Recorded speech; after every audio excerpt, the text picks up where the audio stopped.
What would you do if everything you sacrificed for every double shift, every sleepless night, every prayer disappeared overnight? And what if the person who took it all wasn't a stranger? My name is Sarah Mitchell. I'm a 34-year-old ER nurse at Houston Medical Center, and for the past 4 years, I have been fighting for my son's life with everything I have.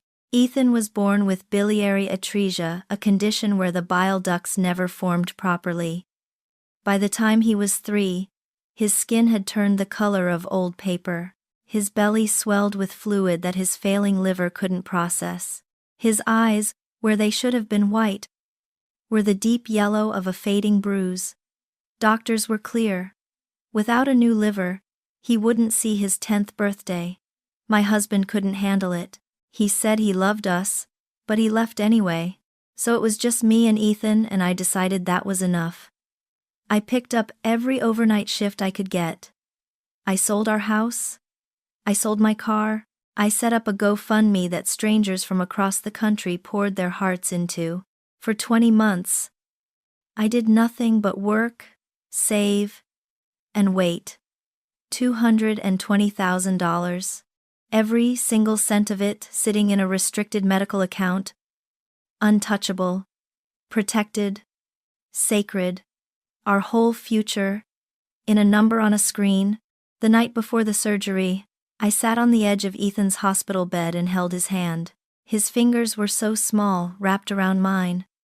"Tomorrow," I whispered, "you're going to get your new liver. And then, we're going to go home." He smiled without opening his eyes, already half asleep. And in his other hand he was still holding a drawing he'd made that afternoon, a crayon liver, colored in bright red, with a little heart drawn next to it. I turned off the light, kissed his forehead, and for the first time in years, I felt something close to peace. I came off my overnight shift the next morning, still in my scrubs, smelling like hospital antiseptic and bad coffee. When the transplant coordinator stopped me in the hallway, her face told me everything before she opened her mouth. "I'm so sorry, Mrs. Mitchell. The surgery has been canceled. The account shows a zero balance. I didn't understand. We paid $220,000. It's gone. 3 withdrawals over the last 72 hours. All authorized under the cosigner name Diane Mitchell. The donor liver from Chicago is already in transit. Without payment confirmed, the board cannot proceed." I ran to Ethan's room. He was still asleep, the crayon drawing still in his hand, his chest rising and falling slowly, completely unaware that his world had just collapsed. I slid down the wall outside his door until I was sitting on the cold floor of that hallway. I pulled up my banking app. My hands were shaking so badly I could barely unlock the screen. The balance read $0.00. I thought I was dreaming, but the floor beneath my knees was cold, and that was the most real thing I had ever felt in my life. I was still sitting on that cold hallway floor when I called my mother. Some part of me, the desperate, irrational part, hoped there was an explanation. A mistake. A misunderstanding. Maybe someone had hacked the account. Maybe there was a bank error. I needed to believe anything other than what the screen in front of me was already telling me. Diane picked up on the second ring, her voice bright and warm like it was any ordinary morning. "Good morning, sweetheart. How's my Ethan doing today?" The cheerfulness in her voice hit me like a wall. "Mom," I said slowly, fighting to keep my voice steady. "The surgery was canceled. The account is empty. 3 withdrawals. Your name is on all of them." There was a pause, not the pause of someone shocked, but the pause of someone choosing their words. "Honey, I was going to tell you, Brandon found something incredible. It's called LunaStar. He says it's going to triple in value within a few weeks. We're going to have enough money for 3 surgeries." My vision blurred. "You invested Ethan's transplant money in cryptocurrency." "It's not gambling. It's investing. Brandon researched it very carefully. I was already scrolling through the family group chat with shaking fingers, and there it was. My mother had sent a screenshot of the investment dashboard the same day the money disappeared, captioned with a rocket emoji and the words, "Praying for LunaStar to hit the moon, everyone." $220,000, reduced to a celebration post in a family group chat. I hung up and called Brandon. The music behind him was loud enough that I could feel it through the phone. He was at a bar. "Sis, Mom told you about LunaStar? We are going to be so rich." "Brandon." My voice came out flat and cold. "The surgery is tomorrow. The liver is already in transit from Chicago. Where is the money?" Okay, listen, I read the white paper front to back. I watched over 40 analysis videos. I've been tracking this coin for 3 months. This is not gambling." His voice was the voice of someone who genuinely believed every word he was saying, and somehow that made it worse. "I need to pull the money out now." "You can't. Early withdrawal penalty is 45%. But that doesn't matter because the coin is consolidating right now, right before the big move. Just give it 2 weeks." 2 weeks. I opened Reddit on my phone and searched his username. 3 days ago, he had posted, "Just put my family's savings into LunaStar. We're all gonna make it." 847 upvotes, mostly from accounts created within the last month, and pinned to his profile a photo of a plane ticket to a crypto conference in Miami, booked with what he called his projected returns. I called my father last, and Roger didn't even let me finish my first sentence. "Before you start, Brandon knows exactly what he's doing." "Dad, Ethan's liver is sitting in a cooler in Chicago right now. They will give it to another child if we don't pay in the next few hours." Doctors always make things sound worse than they are. That's how they keep you scared and paying. Something inside me went very quiet and very cold. "Dad, your grandson has 6 weeks to live without this surgery. You chose a coin called LunaStar over his life." He paused, then said the words I will never forget. "Nobody is dying, Sarah. Stop being so dramatic." The line went silent. I lowered the phone from my ear. I leaned my back against the cold wall of that hospital hallway and looked up at the fluorescent light humming above me. And in that moment, a terrible clarity settled over me like ice water. The most dangerous thing in my son's life was not the disease destroying his liver. It was the family that was supposed to love him. When you realize the people who were supposed to protect your child are the ones who destroyed his chance at survival, you stop waiting for someone else to fix it. I picked myself up off that hospital floor, and I made one more call, but this time, it wasn't to family. I dialed 911. Within 25 minutes, Officer Alvarez was standing in the hallway with me, a notepad in his hand and a look on his face that shifted from professional neutrality to something much harder the moment I laid out the evidence. Bank statements showing 3 consecutive withdrawals totaling $220,000. The original account agreement, a restricted medical trust, legally designated for transplant expenses only, co-signed by Diane Mitchell for emergency access. Ethan's complete medical file. The Reddit post. The Miami flight ticket. Alvarez read through everything slowly and deliberately, then looked up. "This is financial fraud. Embezzlement from a protected minor's medical trust, and given the direct risk to your son's life, we're potentially looking at child endangerment charges." Right at that moment, my phone buzzed. It was Diane. I put her on speaker without a word. Her voice came through calm and almost irritated. "Sweetheart, please don't make a scene about this. The neighbors are going to hear. Just give Brandon a little more time." Alvarez stared at the phone. Then he looked at me and slowly shook his head. I ended the call, and he went to make his own. Dr. Reyes found me a few minutes later. Still standing in that same hallway. He had heard pieces of the story from the nursing staff and came looking for me with his jaw already tight. I told him everything, every call, every word, every excuse. I watched his expression move through disbelief, then horror, then a quiet, focused rage that I recognized because I felt it too. "This is wire fraud," he said. "They moved that money electronically across state lines. That's a federal crime." He pulled out his own phone and called the FBI field office directly. Then he made a second call to the National Transplant Association, alerting them to Ethan's case and requesting emergency placement on a backup donor list. He did it without asking. He did it because it was right. By early afternoon, I was sitting in front of a camera at a local Houston news station, still wearing my scrubs from the overnight shift, my eyes swollen but my voice completely steady.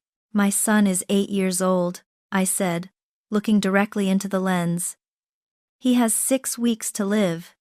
It took us 20 months to raise $220,000, and my family took every cent of it and put it into a cryptocurrency called LunaStar." I handed the reporter every piece of evidence I had: the bank records, the account contract, the screenshots of Brandon's Reddit post, the Miami flight confirmation. At the end of the interview, the reporter leaned forward and asked, "Is there anything you want to say to your family right now?" I looked straight into that camera. I let 3 seconds pass in silence. Then I said, "I hope LunaStar reaches the moon fast enough to save what's left of their conscience." I didn't know what would happen next, but the internet heard me, and they were already angry. I had no way of knowing what that interview would set in motion. I walked out of that news station still in my scrubs, still exhausted, still terrified, and by the time I got back to Ethan's room, the world had already started moving. Within 6 hours, the hashtag #LunaStarKillers was trending nationally. Thousands of people had shared the story. Journalists were picking it up, and then the internet did what it does when it decides something is wrong. It started digging. Someone tracked down Brandon's public social media accounts within the first hour. There it was, pinned at the top of his profile. A photo of him grinning at a cryptocurrency conference in Miami. Sunglasses on, drink in hand, captioned with a rocket emoji, and the words, "Big moves incoming. When you know, you know." The timestamp on that photo matched exactly the day the money was pulled from Ethan's account. The comments section had already turned into something I cannot repeat on this platform. At the same time, a group of volunteer blockchain analysts began tracing LunaStar's wallet addresses. What they found confirmed everything. The project's developer wallet had quietly withdrawn 60% of the liquidity pool within the previous 48 hours. This was not a struggling investment. This was a coordinated exit. LunaStar was never going to the moon. The people who built it had already left. The coin dropped 85% overnight. At 2 a.m, my phone rang. It was Brandon. His voice had lost every trace of confidence. He sounded like a man standing in the rubble of something he didn't fully understand yet. "It's going to recover," he said, and I could hear him trying to hold himself together. "I just need 48 more hours. The people who hold through the dip are the ones who win." I was sitting next to Ethan's bed in the dark, watching the monitors track his breathing. "Brandon," I said quietly, "my son is on oxygen support right now. He does not have 48 hours. The line went silent. Before he could say another word, I heard something in the background, a sharp knock, raised voices, the unmistakable sound of a door being forced open. The FBI had arrived at my parents' house. A local streamer with over 800,000 subscribers happened to be doing a live broadcast nearby and caught the entire scene on camera. Brandon ran for the back door, tripped over the porch step, and was taken into custody on the lawn phone, still in his hand. LunaStar's price chart still open on the screen. That footage reached 2 million views in under 4 hours. The following morning, a man named Marcus Webb posted a public statement. He was one of the earliest Bitcoin investors in the country, and he ran a non-profit focused on critically ill children. Cryptocurrency was never meant to be a weapon against sick kids, he wrote. What this man did is a disgrace to every legitimate investor in this space. Then he transferred the full cost of Ethan's surgery, every dollar, within 3 hours of the story going viral. He didn't stop there. He established the Ethan Mitchell Emergency Fund, a dedicated resource for transplant families who face financial crises in the final hours before surgery. A stranger who had never met my son looked at him and saw a child, not an opportunity, not a number, a child. That was something his own family had forgotten how to do. Marcus Webb's generosity saved my son's life, but it could not give us back what we had already lost. The liver from Chicago had been allocated to another child the moment our surgery was canceled. That was the right call. That child needed it just as much as Ethan did. But it meant Ethan's only remaining option was a living donor transplant, a far more complicated procedure, harder on both the donor and the recipient. The surgery lasted 14 hours. I sat in that waiting room alone, hands folded in my lap, staring at a wall, unable to eat or speak or think in straight lines. Somewhere in that same stretch of hours, while my son was lying open on an operating table fighting for his life, LunaStar completed its final collapse. $220,000 had become $18,000, then $18,000 became $340. In 5 days, 99.85% of everything my family had stolen from Ethan had simply vanished into nothing. Ethan survived, but the delay had cost him. His recovery took months longer than it should have. The damage to his liver function was more extensive than the original prognosis.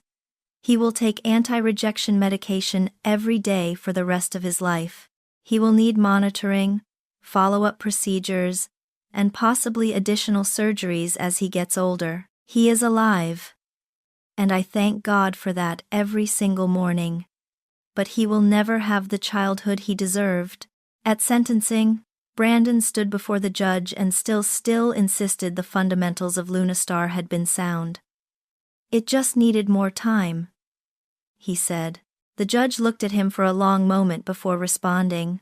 You gambled an 8-year-old child's transplant fund on a digital coin that is now worth less than a sheet of paper. This court has rarely encountered a failure of judgment and basic human decency this complete.